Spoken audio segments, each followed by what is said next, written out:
Sveiki! Mani sauc Linards. Kopā ar kolēģiem mācāmies LLU lauksaimniecības fakultātē. Mācāmies 4. kursā un paralēli studijām vadam savas saimniecības. Sveiki, mani sauc Jānis. Lauksaimniecības fakultāti izvēlējos tādēļ, ka uzskatu to par ļoti perspektīvu nozari. Sveiki, es esmu Jānis un mēs jums parādīsim, kāpēc studēt lauksaimniecību.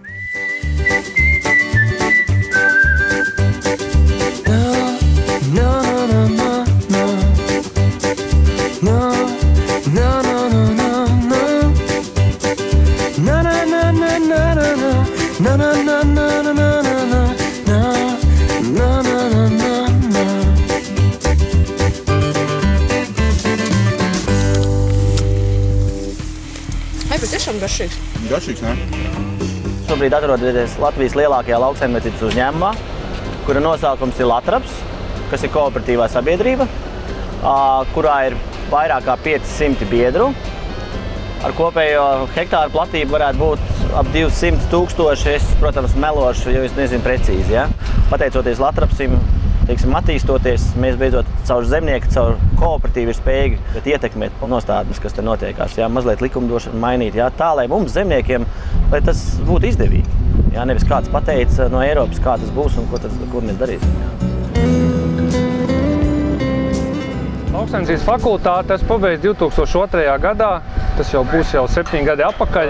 Šo izvēli neesmu nožēlojis un domāju, ka arī strādāju un strādāšu turpmāk ar lauksaimniecībā. Viss notiek. Lauksaimniecībā jau ekonomikā, visās pārējās nozarēs notiek pārmaiņas, kaut kas uzplauks, kaut kas noriet, ja tad lauksaimniecībā tas ritms iet vienmērīgi. Ja.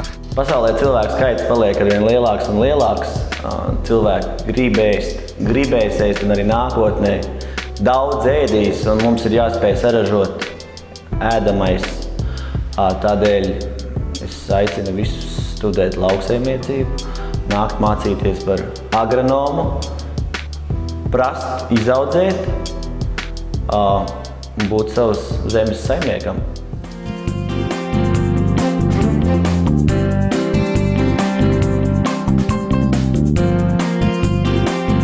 Ceļš sākās tā, ka vecāki 93. gadā nodibināja zemnieku saimniecību, bija dažas govis. Un tad pamazām bija jau kāds 98. gads, jau, kad bija kādas 35 govis. Un tad bija tas izšķiršanās laiks, es gāju tajā brīdī 9. klasē, un tēvs man prasīja, dēls, ko tu darīsi nākotnē? Man celt kaut ko turpināt, jau priekš manis pietiek. Un tad es tā lepni atbildēju, ka teikšu, ka palikšu tais laukos un saimniekošu, turpināšu to ceļu.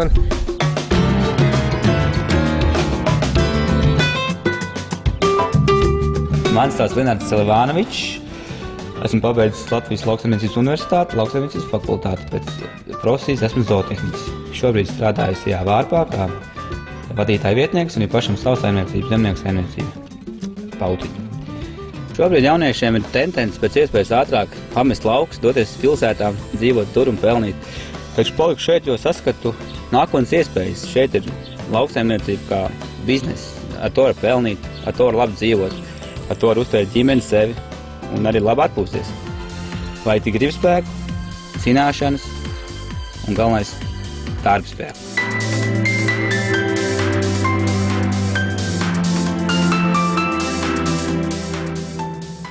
Katrā gadā pa hektāram apmēram vairāk vai mazāk stādījām klāt. Un tad kaut kādas 2001. gadā iestādījām šo dārzu. Tad mēs šobrīd ejam, tas ir 3 hektāri. Darbs ir ļoti liels. Līdz tu nonāc līdz pirmai ražai pēc mūsu pieredzes, tie ir paiet 10 gadi, līdz tu sāc reāli kaut ko pelnīt. Visu laiku tev ir jāliek iekšā. Tas nav viegls darbs, bet Visus šos gadus, kad īstenībā ļoti daudz mani kursabiedri gāja lielākoties izklēdēties sestdienās, svētdienās, visur, kad man bija laiks, es strādāju. Patiešām visus 4 studiju gadus un arī jau pirms tam Bulduros mācoties, es visu laiku strādāju, jo tikai strādājot, tu vari pilnveidoties. Ir tāds teiciens, kad veiksmi iet garām visiem cilvēkiem, bet paliek tikai pie tiem, kam ir saprāts viņu paņemt. Tad šobrīd mēs atrodamies jaunajā kompleksā, un šobrīd mūsu platība ir gandrīz 1 hektārs, sektās platības, un audzējām šovasar bija apmēram 3 100,000 tādu. Un plus mīnus nākošu gadu mēs domājam uz apmēram 1,5 miljonu. Mēs esam zemnieku saimniecības Galiņu teritorijā.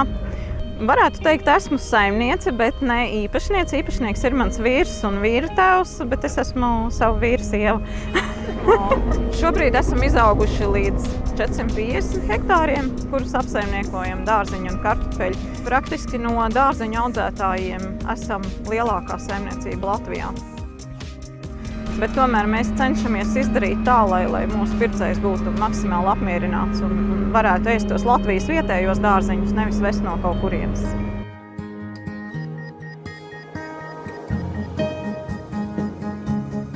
Stāstu par Latvijas gaļas lielopu audzētājiem sākam ar ciemošanos pie Kaspara.